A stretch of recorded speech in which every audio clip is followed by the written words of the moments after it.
we grab your camera? Oh yeah, that might help. There we go. Beautiful. Look at that. All right. He's got hair. Looking good, mate. Just bring a bit of Fred Durst, you know. Yeah. Bring the bit of the dad vibe. Nice.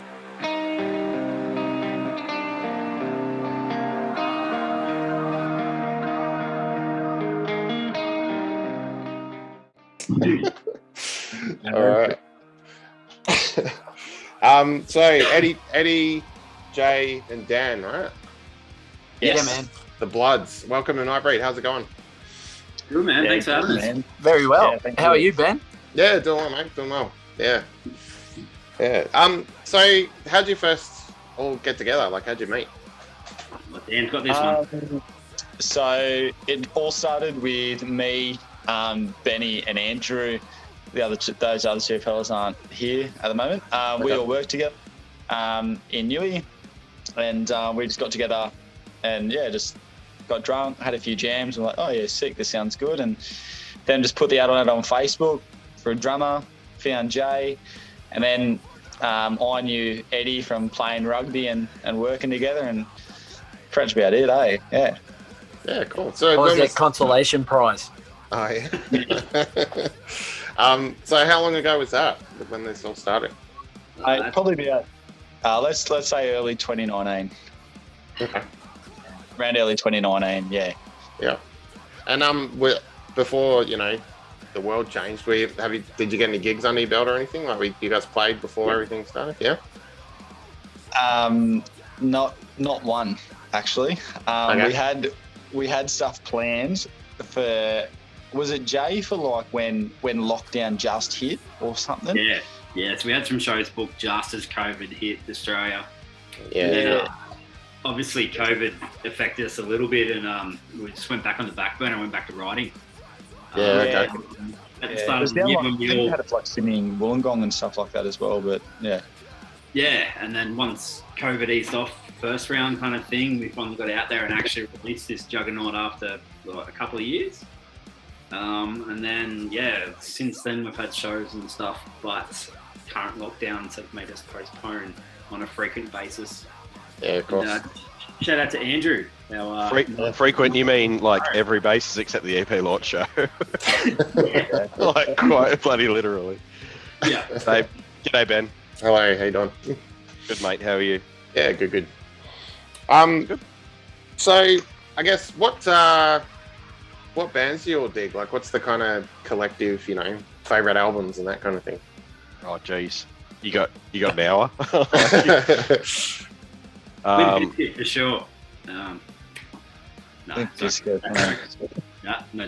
it away, Andrew. You're one for me, it's for me, it all started with Maiden and Metallica. Bought Linkin Park's Hybrid Theory at 11, and then went, okay, this isn't heavy enough, and then discovered Maiden and Metallica, and then it was just like that 2000s metalcore sort of explosion. City of Evil by Avenged Sevenfold came out. Then I got on to Trivium, Betrayu, Killswitch Engage, and then that just kind of opened up the kettle of worms into 90s Swedish death metal, and it's a bit for me. There you go. Cool. Whereas on the other end, where I was pure just Blink-182, Southern California 90s punk rock, and then these guys asked me to join them, so I had to buy some black clothing and pretend I'm heaps cooler than I am. You're only the bass player. It doesn't matter. Exactly. I can give you a bit of exclusive, Ben, on something we haven't touched on in any of our interviews. It's actually Flanders over here. Dan was our original bass player. Oh, there you go. Okay. So last year we did a few little lineup changes, but it hasn't made it into the actual interviews and conversations. So yeah.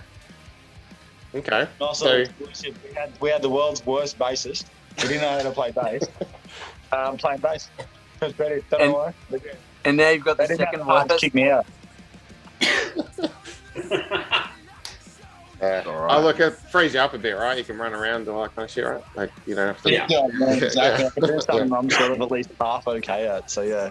No, good. I also see Dan as the most attractive in the band as well, so he shouldn't me be too. wasted on bass like me. Sure. Yeah, that was half the reason we asked you to be a front man. So some actual girls would come to our shows. Only half. I'm going 100%. So yeah, the EP was out this year, right? Yeah. How'd you go writing and stuff? Like, especially, you know, lockdowning and all the rest of it. Oh, what the heck? Still got us, man? Yeah. Sorry, someone else is joining us. I don't know what that is. Be Ben. Oh, there you go. Ben. Hey, Ben. G'day, Benjamin. Hello. Yeah, turn your camera sideways, or Why am I the wrong way? Hey, the right way. All right. Yeah. Oh, gangs here. Look at that. Yeah, man. Yeah, so the EP came out. It was May 29, I think it was, and it went really well. Everything Ben received really well. Andrew's done a kick-ass job of kind of running the Spotify and all the iTunes and the online stuff with that. So that's really launched us into, you know, doing interviews and stuff like that. So it's just it sucks a bit sort of now the lockdowns hit again that we haven't seen each other since we all got drunk and Eddie was sexually dancing at the Great Northern, I think it was, probably about 2.5 months ago. Yeah. Yeah. Okay. Yeah. That was when we just finished recording our latest release. Oh yeah, that's right. Yeah. Yeah. So I forgot. In terms of writing the EP, it was all written well before lockdown. We probably wrote 8 songs, guys, and we narrowed it down to 5 good ones. We've still got one that we recorded for the EP that we put on the back burner. Just didn't quite fit the vibe with the other 4 songs in terms of telling that story that the EP was. So it was the very first song we wrote, so that's why it was a bit different to the other ones.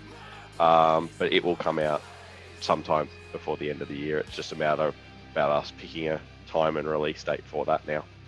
Yeah. Okay. We want to support it in some way besides Facebook ad campaign. So yeah.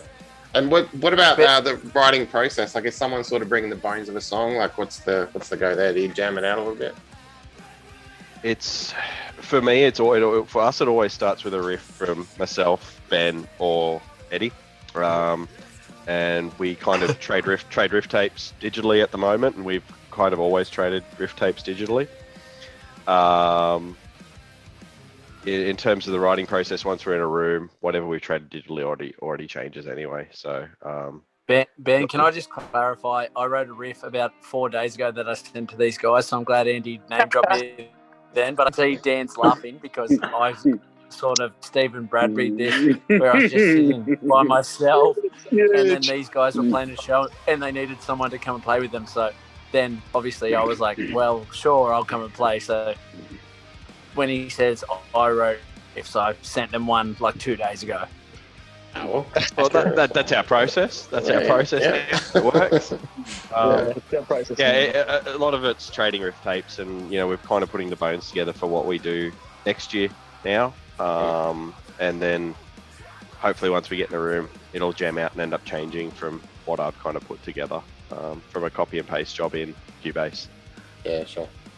So what's the go with recording? Like, were you on the same room or was it kind of lockdown situation when that was happening as well?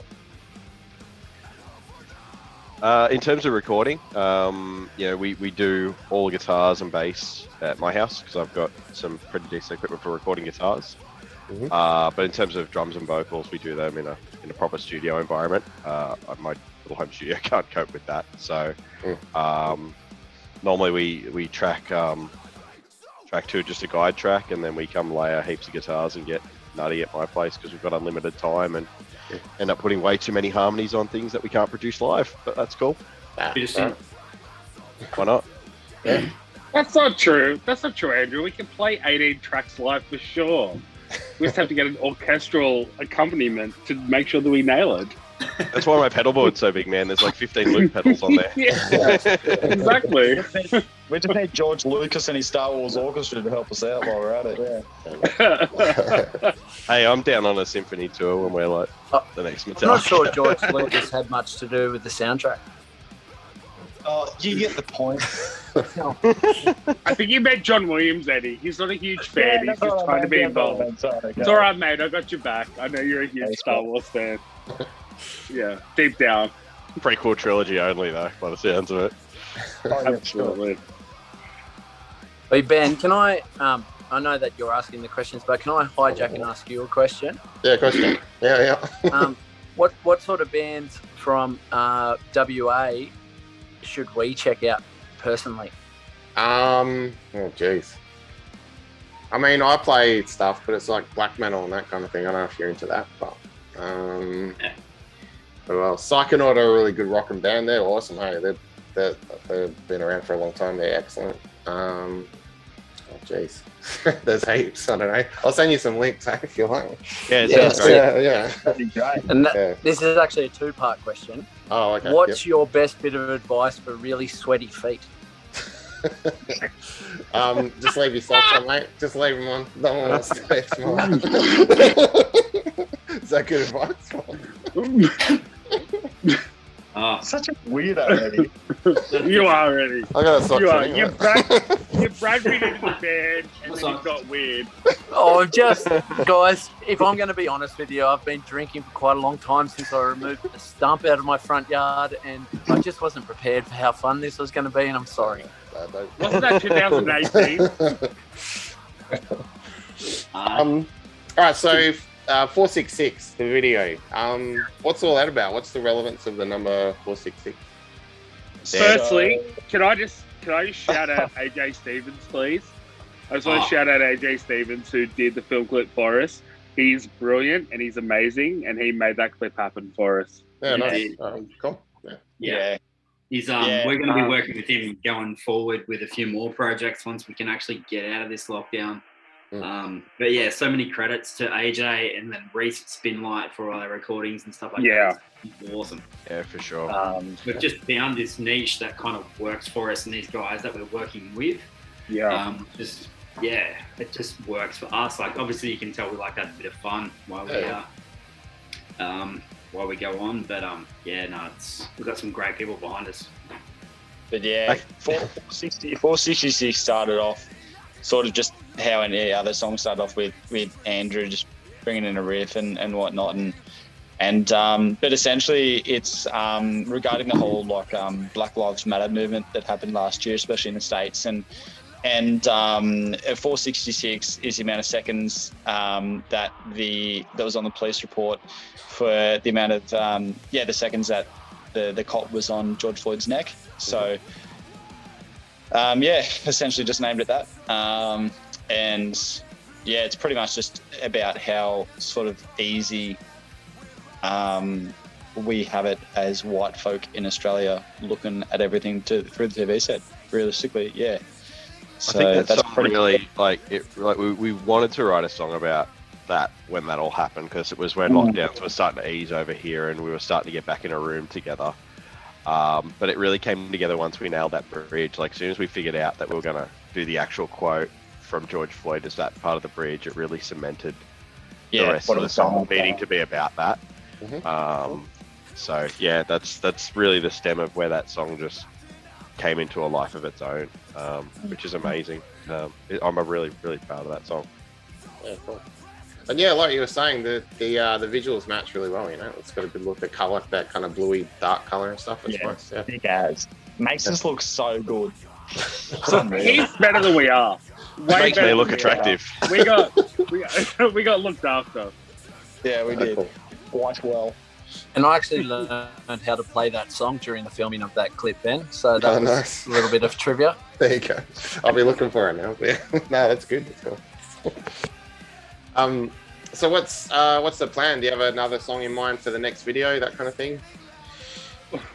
Yeah, I'll jump on that one quickly. We've got a couple more that we kind of, one went on the back burner, ready to shoot the clip and everything once this lockdown kicked in. So we've just gone backwards a little bit, but we kept Abandoned Ship, which will be the next track coming out from when we recorded the EP, which Andrew touched on before. It was the first song we kind of ever wrote. And that's going to come out hopefully in the next, what Andrew, 4 weeks-ish? Yeah, between we wanted to time it between 2 months after So Wrong was released and 3 months. We just got to work out what that looks like, because we want to remain active in those spaces we can remain active, definitely, for the rest of the year. So it's just about coverage now. So it's a strategy, unfortunately. Yeah, that's fine. You got to do it. You can't just play shows, can you? So you got to do something. Yeah. So the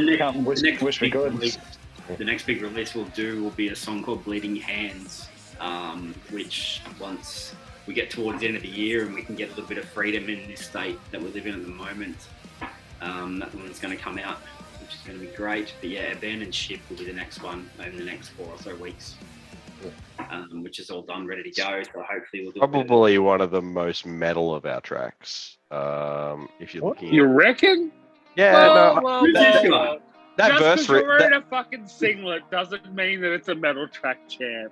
It is so much further towards not being metal. I know what you're saying, but it's poppy for us, I reckon. Yeah, I think you've been in lockdown. That bridge riff you've been locked down way too long, bro. That bridge riff is lifted straight from a Black Sabbath track. Like, let's be fair. So Ben, did we do a disclaimer to start saying we're a bit of a bunch of twisted folk? So Andrew, you're Benny's from the island. You are gone. Bye. For at least the rest of tonight. Okay, I'll just mute my microphones. We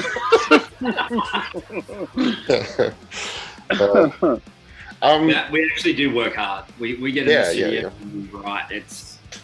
We have some goddamn good fun in between, though, I'll tell you.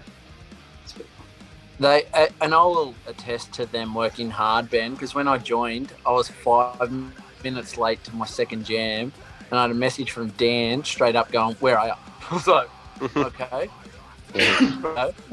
I'm just out the front unpacking my gear, man. You're early, you're on time. If you're on time, you're late. We thought you'd bailed, to be honest. Yeah. Yeah, cool. So what's the go in Newcastle? Like, how far away are you from being able to, jam and all the rest of it? About another month, man. About mid-October, once it all lifts and everything, we'll be chomping at the bit, essentially, just to get together and do something. Even if it's, man, honestly, even if it's not jamming, we'll just get together and have beers. Like, the studio where we go and practice, if they can't open, we'll do something. We'll figure something out. But yeah, like, I'd love to play a few more shows before the end of the year, because all it would take is probably 1 or 2 more practices just to get together again, and we'll be back in the same old groove, I reckon. Yeah. It'll basically it'll be once we reach 70% vaccination rate in New South Wales, it'll just be about when's the last one of us going to get the second jab in their arm? Then we'll be back in the room the next week. Yeah, cool. No, good. On that, what's the tank top rate, Andrew? Just how many of us need to be wearing tank tops in the near future to be able to get together? All of us. It's the new gig uniform, mate. I've never seen you in one before. It's creeped me out. I didn't even know you had a tattoo there. Didn't you? Yeah, it's sick. Yeah, it's Coheed and Cambria. Yeah, there you go. Yeah. It's a sleeve I started before my daughter was born, and now I have no money to finish it off because I keep spending it on guitar gear. Looks like you've been hit the gym, Andrew. You said buff. I know, man. You are. I'm terrified now. Good. Does that singlet say Shred Life? No, it's a Dragon Force singlet. It says health advice, please drink irresponsibly. Classic dad shirt. Yeah. Wait, Andy. Yeah. Andy, who would win in a race between Flash and Superman? Oh, Superman. Dragon No, Force. that's untrue. Flash That is one. so untrue. Flash's only is a speedster. Superman cannot Oi, match him for Ben. pace. Benny, not the interview, Benny. The punchline was Dragon Force because of how fast they play their music. So you ruined that joke, There but you go. Right. Why are you dressed like Dougie from Pizza Hut? because I just finished my shift, bro. I'm an essential worker. Ben, is this one of the worst interviews you've done? No, believe it or It not. has to be. It has to be. Yeah, we haven't spoken to each other via video for a Yeah. while. But, so it's a bit of catch up for us as well. Yeah. I'm not even usually allowed to talk when we meet, so this is really fun for me. Yeah. So Back in your box. Back in your box, Newstead. So back to your last question, Ben. Bit of an exclusive. If all goes well, we will be playing a hometown show on October 29. Yeah, It's going to be released this week, so obviously it hasn't come out on socials or anything like that. So it's going to be a big Halloween hysteria kind of show. yeah, cool. With a big lineup, a couple of promoters involved, etc., etc. Which is yeah, hopefully Gladys lets us out to be able to do it. So yeah, that'll get us towards the end of October, and then hopefully a couple more shows, and then we're looking at some tours early 2022 kind of thing. Yeah, cool. Looking up the East Coast with a few different things. So there is a lot coming, but it all is hinged on this COVID Delta 19 type stuff. So it's fingers crossed we can all get back out there in the community, enjoy some beers and some music. Yeah, absolutely, man. Cool. So what's the plan? You talked about a couple of singles. You got another EP kind of next year or something? What's the plan for that? I think after the couple of singles, I think we've been talking maybe working towards the album. Oh, cool. Yeah. We definitely have a couple of songs coming out as singles just to keep the momentum and the flow going. But yeah, I think the next big project we're doing in the studio is an album. Yeah, awesome. That's kind of how I've been writing lately. I've been like, okay, well, I want 8 songs, so I've been trying to, because I've, like I said before, very much into the Metallica Iron Maiden thing, and those first 4 Metallica albums follow that groove. You know, the first song's a thrasher, the second one's the title track, so on and so forth. Can we delete that for a second? No, sorry, Metallica Iron Maiden. Shut up. Like good bands. But yeah, that's how I've been kind of writing with that mentality, like going, okay, well, I want this to tell a story. How do I want the story to go? And that's how I've been writing my riffs. Whether it comes out that way or not, let's see. Yeah, cool. No worries. All right. Well, look, fellas, I hope you make the stage late October. Fingers crossed. And yeah, definitely looking forward to hearing the next thing that comes out. Thanks a lot, eh? Yeah, Thanks for having us. Benny. Appreciate it, man. Cool. Have a good one, eh? See you, boys. See ya.